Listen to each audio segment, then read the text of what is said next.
Everyone, can you hear me? Yep. Great.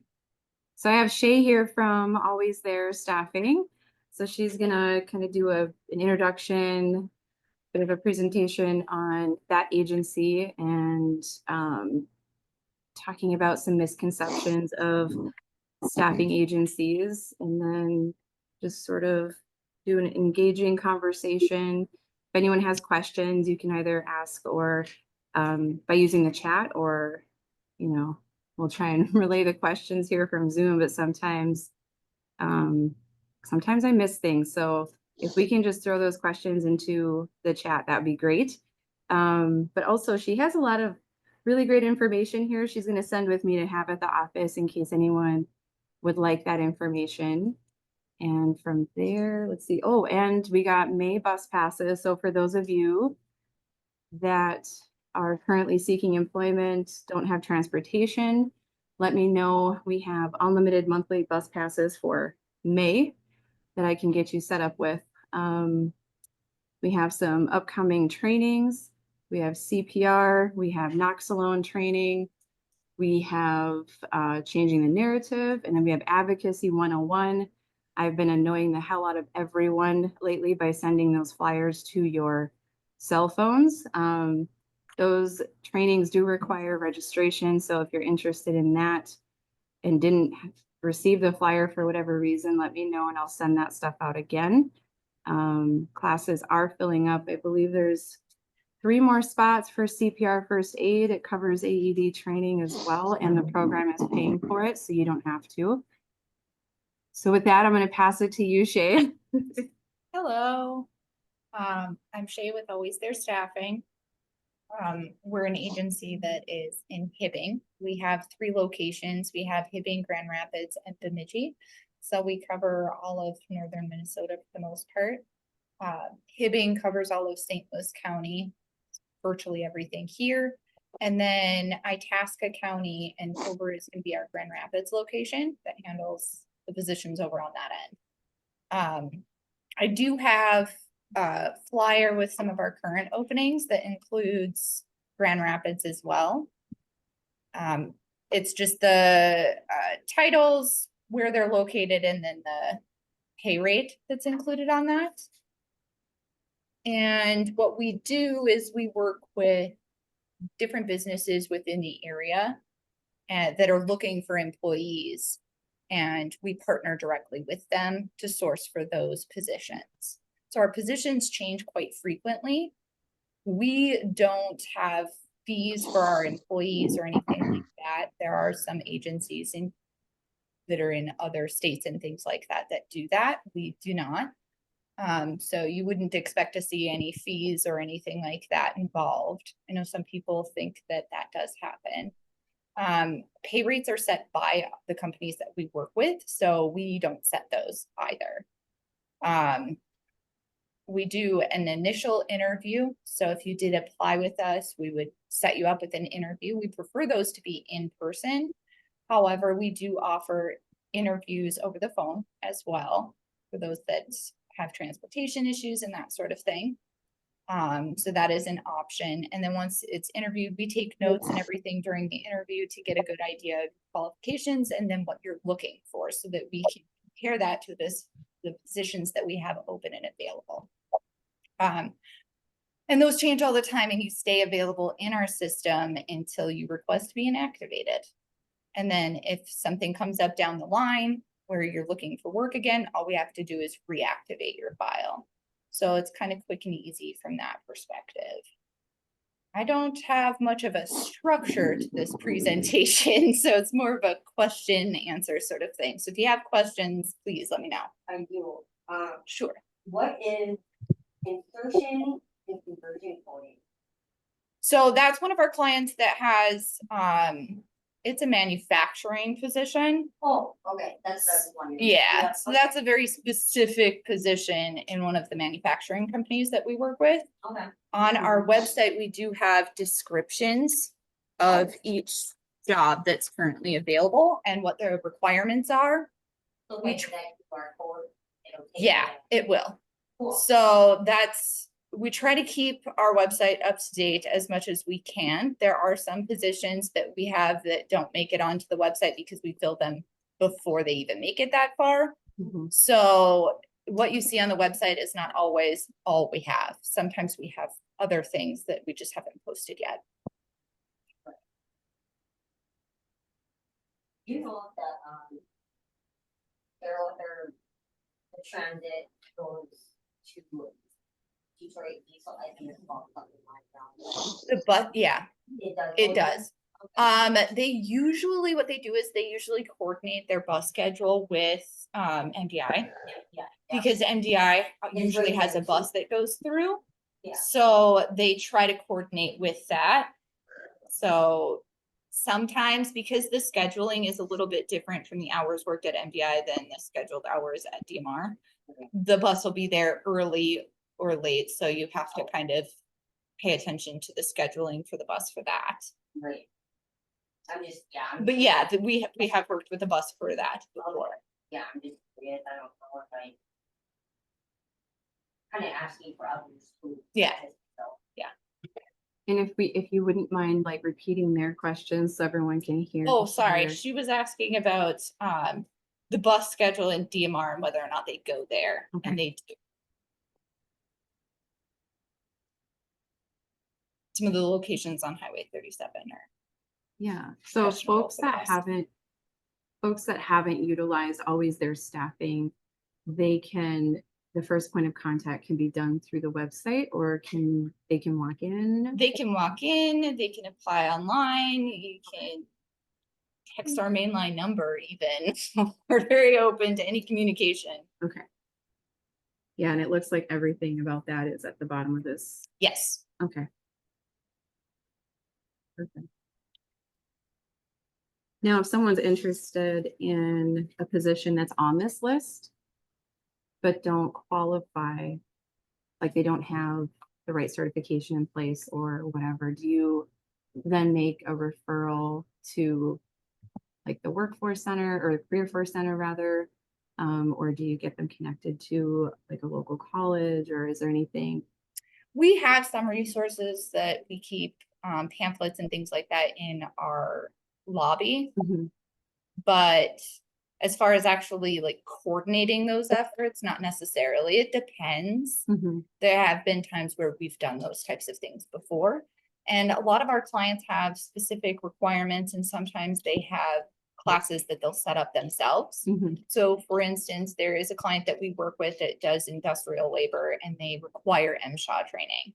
They pay for that and they'll set you up with that Mhm. themselves. So they'll coordinate with that if you don't have it. Okay. So in a way, yes, but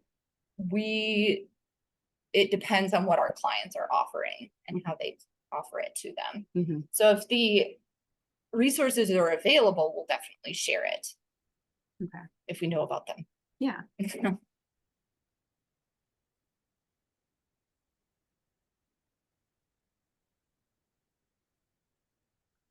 Any other questions? okay, we work with felons. We do. Okay. Yes. I She asked if we work with felons. Yes, we do. I worked for all of their staff, quite a few times. Oh, yeah. Yeah, for next week, Okay, so that was a while ago then. yeah, and then I did go and buy for holiday, Okay. the route, or whatever. Oh, yeah, yeah. Yep. I actually have a flyer for that. Well, the local people, or whatever, I don't. But two of them, I don't think they did anything else.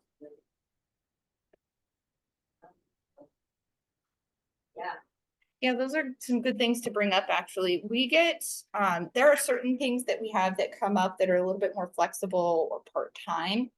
And those we get all the time. They're standard positions that we have, and those two things are gonna be watercraft inspectors that we work with North St. Louis County for, and that's in the summertime. So you're just kind of wrapping up our hiring for that. But that's to do inspections of boats that are coming in and out of the landings up at Lake Vermilion, and then some of the side lakes, and then over in Evelyn. And then some places in between. So those are nice, but it is going to be a situation where there's a lot of traveling because the lakes are not necessarily that close. Mhm. So being able to travel for that is a requirement. And then the other one is their secret shopper routes. Those are set up on a monthly basis. We get 2 of them every month at our office, and then our Grand Rapids office also gets some of them. This is another one that requires transportation, unfortunately, Mhm. but it is doing a whole route to the different gas stations in the area. They have it already set up in a whole route, and you just follow it step by step to each location. And what they're doing is compliancy checks for cigarettes and alcohol to make sure that the cashiers are carding appropriately. So they do have an age requirement on that because of the compliancy check. So you would need to be between the ages of 21 and 25 to be eligible for that. But I will also leave flyers for both of those positions. Perfect. I've heard of that one before.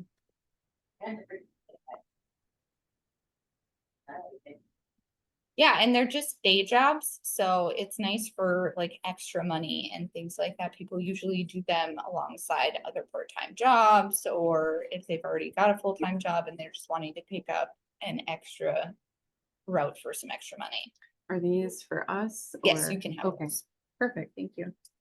You can have some of these as well. Okay. Then I did bring paper applications. If anybody, if you want me to leave some of those with you Yeah. at all, I can do that as well. All right, so I grabbed some flyers and I have the paper applications. I did put You can the have these too. website in the chat. Thank you. I'll take all of it. I did put the website in the chat as well as the email to where you can submit your resume. Awesome. So I'm assuming like these employers you have listed on this particular flyer, you know exactly what their qualifications are. So when you're working with someone that's like, hey, I'm looking for a job in this field, you can, inform them of what the employer will cover as far as training or, Right. okay. So what we're doing when we're doing the initial interviews with prospective employees is finding out what qualifications you currently have so that we can kind of compare the 2 positions to see if whether or not what we have available, if there's any opportunities that are going to meet what you're looking for and the qualifications that you currently have. Mhm. So that's kind of what our database does. Okay. And then we have search functions within that database. So if we get a new position down the line, we're able to put in the qualifications that that company is looking for that position, and it will pull in all of the people from the database that meet those requirements. Okay. And then we would call you, describe the position, and then go from there as far as if you're interested. Okay.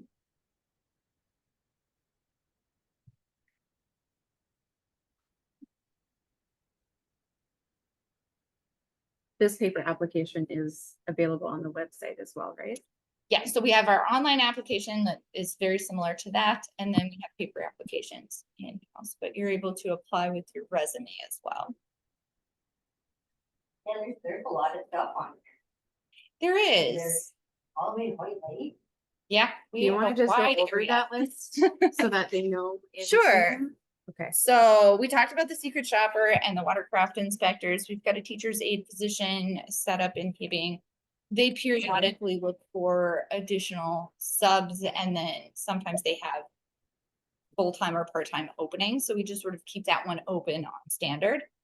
Wash bay labor is going to be in Virginia. That is going to be for in a trucking company. So it's doing industrial washing essentially. So you're using high pressure hoses, things like that. They provide all of the PPE equipment that you would need for that, and they offer training. So that's a good one. And it's day shift, which is really nice. It is nice. Full-time and day shift, can't beat that. TIG welding is going to be for a variety of different companies because we work with a few different manufacturing companies that are always looking for welders. So that's a position that we can always have open because we have different companies that are always looking for welders. We've got the over-the-road service tech, Class A drivers. So this is going to be something that's actually local. They go on over-the-road routes, but they're looking for somebody that's going to have that Class A license and be able to do some of their servicing tech work.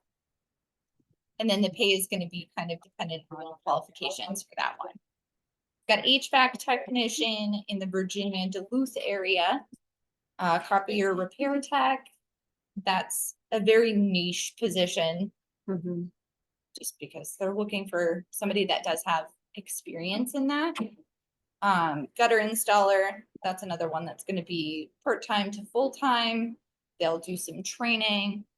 But he does expect some experience in carpentry work or something similar. Resort cleaner is gonna be up in Cook for one of the resorts we're working with, and that's just gonna be Saturdays. Starting at 9, and they do $20 an hour for that, but it's just one day a week. Okay. The insertion conversion coding is gonna be for a manufacturing company that we have in town. There's specific qualifications involved with that one. We do have the explanation on our website. Industrial cleaning labor, that's going to be based out of Evelyn. That's gonna be doing some, again, with the industrial cleaning, so high pressured hoses, it's dirty work, it's working at the mines for an offsite company. So there's a lot of overtime involved with that at any given time of the year, that sort of thing. Mhm. Assembly, disassembly is gonna be for a manufacturing company that we have here in Hibbing. They have periodic openings over there, so I have it on there. We don't actually have an opening right now, but the reason why it's on here is because when we do get them, it's a matter of whoever answers the phone first gets the job sort of situation. So that one's just a reoccurring opening. And what company is that? So we don't announce who our companies are. Okay. Just because, I mean, we're a business, so we need, the advertising that we're doing is for us, Mhm. not for you to skip us. So that's kind of the idea behind that. Skilled carpenter in Grand Rapids. I don't know much about that one because that's not a Hibbing one. That's one of our Grand Rapids office positions. So if you'd be interested in Grand Rapids work, you would have to call them to get a little bit more information about the details on that. Mhm. Part-time groundskeeping is gonna be in Virginia. That's for an apartment complex. Just doing part-time work. The groundskeeping is gonna be cleaning some things, but most of it's just gonna be taking the trash out, that sort of thing. And then the labor position is for a dirt work company out of Chisholm. So the hours could be flexible-ish. And that's what we've got available currently. But like I said, those things change quite a bit. So at any given day, it could be different. You know, if someone accepts a job, is it a temp job until? So that's the other thing. It's temporary technically only because you're temporary with us. So the idea behind temp to hire is our goal is permanent work for you, Mhm. but that's going to be based on performance and attendance. So majority of what we do is meant to be long-term permanent work. We get some actual temporary work, but most of it's going to be long-term permanent. If it is something temporary, we're very specific about that ahead of time to let you know that there is an end coming. We'll try to give you an idea of how long it will be. We don't want to set anybody up for failure or misunderstanding anything. Mhm. So yeah, as far as that goes. Lost my train of thought.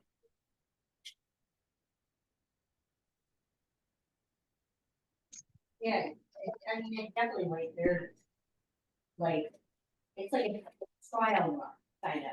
Yeah, a lot of companies use us more as a probationary period, if Yeah. you will. Yeah. That's pretty typical. It is, I think it's smart, you know? Yeah. Just not just for the employer, but for, you know, the worker too. For both sides, and it does give employees an option to be able to maybe trial things that they've never done before. Especially in the manufacturing world, we have a lot of people that come in that are looking for career changes. They may have been in retail for the last, however many years, and they're trying to get away from that type of work. So they might be interested in trying something that is going to be something manufacturing, like assembly or disassembly or something like that, that you kind of have to do physically to know whether or not it's for you. It's not really something that you can just explain to somebody and they're gonna be like, yeah, that's my kind of job. It's you have to be able to kind of do it for the most part to see if it's something that works for you. Because a lot of it is repetition motion, and that can be hard for people sometimes, depending on what it is. Especially when it's like wrist movements and stuff like that. A lot of people have issues with stuff like that. So until you actually do it yourself, it's hard to tell whether or not it's something that you can handle.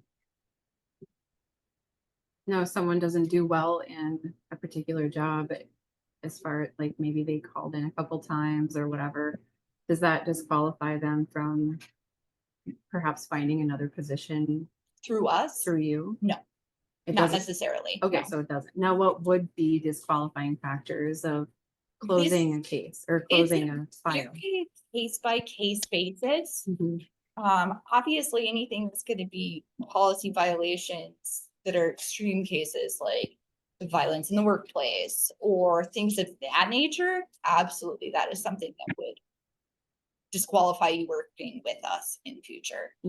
We're pretty honest and open about what will disqualify somebody on a case by case basis. So if we have somebody that we're working with that is chronically not at work for various reasons, whatever it is, we will try them at another location, potentially given certain circumstances. If they tell us what was going on, say they had, a bunch of personal things that kind of all piled on at once. We've seen that before. We get it, life happens, we're not trying to hold everything against you or anything like that. But if it gets to an extreme, then we really don't have any other choice because you've proven that you're unreliable. And that's difficult because it puts us in a tough place between the companies that we work with, because that kind of inadvertently hurts our reputation as well. So we do have to kind of cut ties in certain circumstances, but we try not to do that because we know that things come up for people. Everybody's lives are different. So then the interview happens with you. Right, with one of our staffers in the office. Okay. Yes. So then an employer from one of these companies wouldn't attend that interview at all or have any? Not the initial interview, no. Okay. But we do encourage a lot of our clients to do interviews also, because sometimes it just comes down to a personality situation in a lot of cases. Now, for things like a lot of our manufacturing positions that are assembly or disassembly, things that are entry level, they may not choose to do interviews. That might be a situation where they would just have you start. They would give us, we trust you, just have them start. So we just go through the whole process from there. But a lot of them, especially with ones that require specific skill sets and things like that, we do encourage them to meet with them directly before making a job offer. Okay, that's good to know.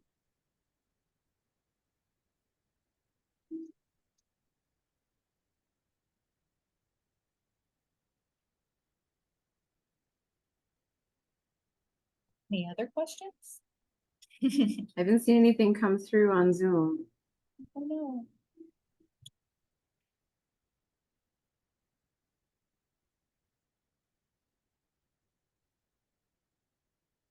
Are there any other misconceptions about staffing agencies?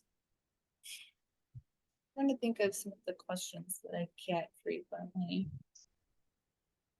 The fee schedule was one of the biggest ones that we got a lot of. Another one is some places, I know there used to be places like Labor Ready and stuff like that, where you were required to show up at a certain time every day. And then, I remember that. and then they would Yeah. tell you if they had work for you or not. Yeah. We don't do that. We do not do that. We don't get a whole lot of day labor. I get a lot of questions about day labor jobs. We do it very infrequently. There might be some cases where we would do it, but we try to steer clear of that kind of stuff. It's just not the stuff that we're after. We want long-term employment. Yeah. So that's what our biggest thing is. One of the other things that we do though, that is a little bit different, is called a direct hire. These are positions that, usually they're more managerial type roles or things like that. But occasionally we'll get just random regular openings, like a clerical position or something like that, where the client doesn't want to use our services for it. They just want our sourcing services. So it would be more of like a headhunter sort of situation where you would go directly onto their payroll in a direct hire situation, rather than being temporary with us for a certain amount of time and then transferring over. Okay. So, but those are few and far between.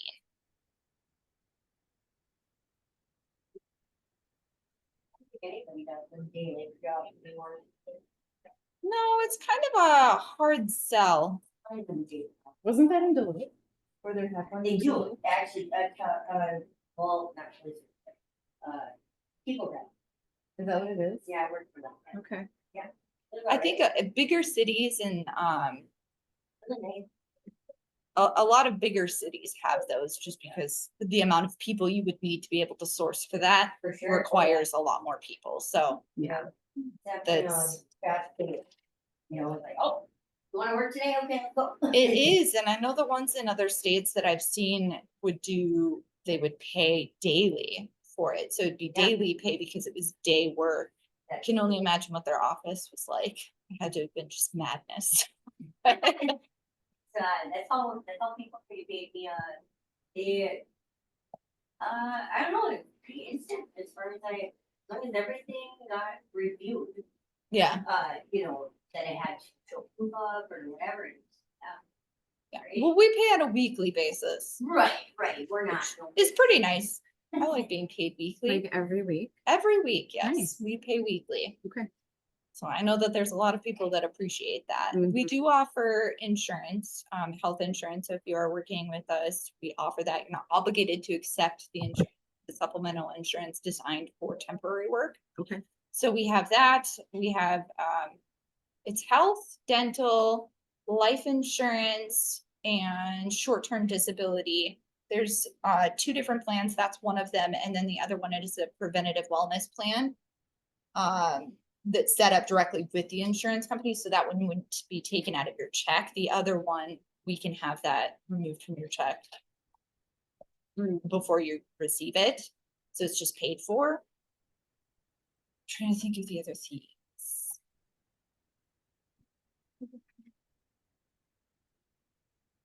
And then the ESST program that started the Earn Sick and Safe Time, depending on how you know it. Wait, that's ESST, also known as Earn Sick and Safe Time, we do offer, we're required, just like everybody else, to offer that as well. Mhm. So it'd be 48 hours of sick time. It would be accrued though. So as you put in hours, worked hours, you would accrue up to 48 hours to use. Wow. Yeah. So even as a temp, Yep, that's still available. I like Yes. that. I think it's like a law. it Like, is. it's like, it's a law. Yeah, I didn't know how that worked in a temp agency. Yeah, they launched situation. it last year, so it's been a learning guide for us, but we've got it Yeah. worked out now, so. I was gonna say, it's a fairly new. Yeah, it's fairly new. There's still a lot of smaller businesses that aren't super familiar with it or how it functions yet and stuff like that, but it's getting there. Yeah. the law. Yes. Or were they, okay. Yeah, it's a Minnesota law that's a requirement for all businesses that have employees to offer that Right. sick time. Even if it's like. Right. Oh, man, I'm sick. Yeah. Granted, this is not vacation time. This is sick time to be used for certain qualifying events. Right, you just got to show proof. Not necessarily, it depends. So like you can call in sick and use your ESST time. But if you just want to leave work early Oh, because you just want to be at home, that's different, not the same thing. This is not vacation. It needs to be a qualified event. just like the law requires. Yeah. I mean, I just could see it, and that's definitely hard. I could see a lot of people, abusing that, you know. Well, what about mental health?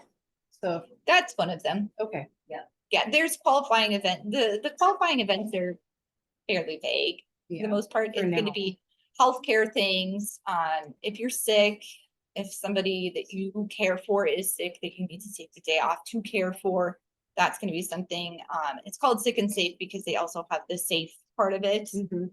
too. I like that. So if you have a safety situation that you're dealing with at home or a loved one that's going through something that you need to support them through, that would be a qualifying event too. Mhm. So there isn't really a whole lot that wouldn't be covered, except for, you know, if you're just wanting to take the day off. Right. But there are people that are misconstruing it as vacation time. Mhm. Need to smart that.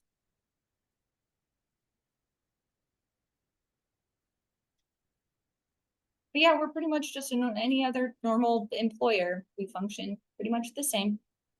The only difference is that eventually down the line, the idea is for you to transfer to full-time employment with the client. So then your benefit structure and stuff like that would change because you would be getting whatever their internal employees get. So in your brochure, to back up a little bit, you mentioned minimum probation period of 620 working hours. Right, So that's a minimum before you can get, right. So the contracted hours are actually the contract that we have with the company that we're working with. okay, So the requirement that we have is that the company is going to have the employee that they choose that we source on our payroll for the first 620 hours minimum. Now, that is the only requirement as far as time wise, and they're not obligated to transfer you right away or at all. There are some cases where some of our clients just use this as a payroll and you just stay on our payroll and just work with them. That's how it functions for some of them. Smaller businesses tend to do that just because it's easier for them. mhm, But as far as the other ones, it depends on the client. So some clients take people right when they get to that 620 hours, whether it be midweek or what have you. Other clients will hem and haw for a little while longer. It just kind of depends, and they're allowed to do that. So whatever, it's up to them on that. mhm. But most clients do take people right after that probationary period, whether it be within a week or so of it. Okay.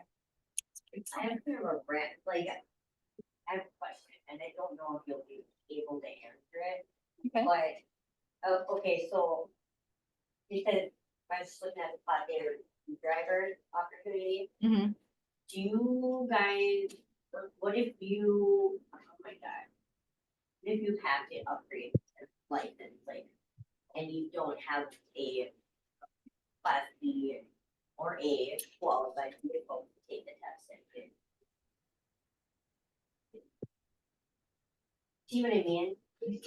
So you went through the course and stuff because I'm most, not really- like, okay. But The I class still B and the class have- A usually has like a course beforehand, whether it be the written and then the driving portion, and then you just need that type of vehicle in order Right, to take which the I final would totally test. go- It depends, so Yeah, we've, you see what I mean? right, and it, like I said, it depends on the client, so for some of them, like for class A, class B that we typically get, they're expecting that you already have that license. And that you have the experience under your belt. Now, we have worked with some places that have been like, if they are able to get it, we might consider a new person to train. But when it comes to truck driving in particular, they require a certain amount of hours to be insured. So it's not always about whether or not the business, wants to train, or it's usually in regards to their insurance companies that kind of So hog it's tie them for better that. off to go through the actual course than For some of those hours. a lot of those training things, and I know the colleges usually do pretty short courses on like, yeah, they're pretty quick courses. And then usually they have resources for people that don't have a vehicle of that class to be able to test out on. Think they You usually, don't have to take course. Right, no, you don't have to. right. Yeah. It's But, I usually mean- better too, because in the course, is. I think because a lot of companies require a certain amount of hours behind the wheel before they'll take you on, even if you're new and they're hiring new people. Yeah. Getting through that course will get you some of those hours, and a lot of the time they'll have resources where you can, what do they call it? Not intern, but yes, thank you, apprenticeship. Similar to, you know, plumbing and carpentry and things like that. They have the courses that you could take, but you can also start with a business. And they'll put you through some of that, and sometimes they'll buy you out of the course entirely and pay you as a journeyman or whatever the level is. That's a good point though. 'Cause a lot of companies do want that those hours. Yeah. Right. I'm just curious. Like, yeah.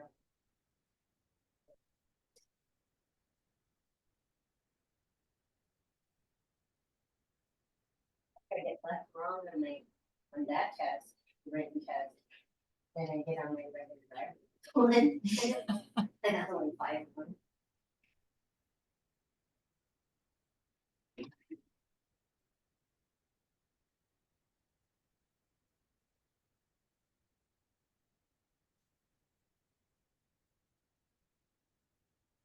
I have no other questions. Sure, what else to share? Anyone in Zoom have any other questions? No,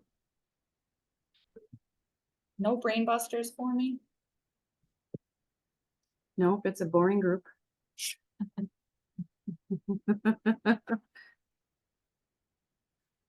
That's all right. I will continue being persistent with all of you, and I will send you the information that I got today. So today will be a short class.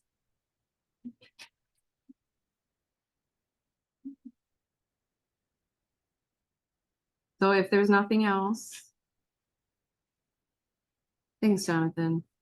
If there's nothing else, then we can end class. Chris says thank you. Thanks. All right, bye guys.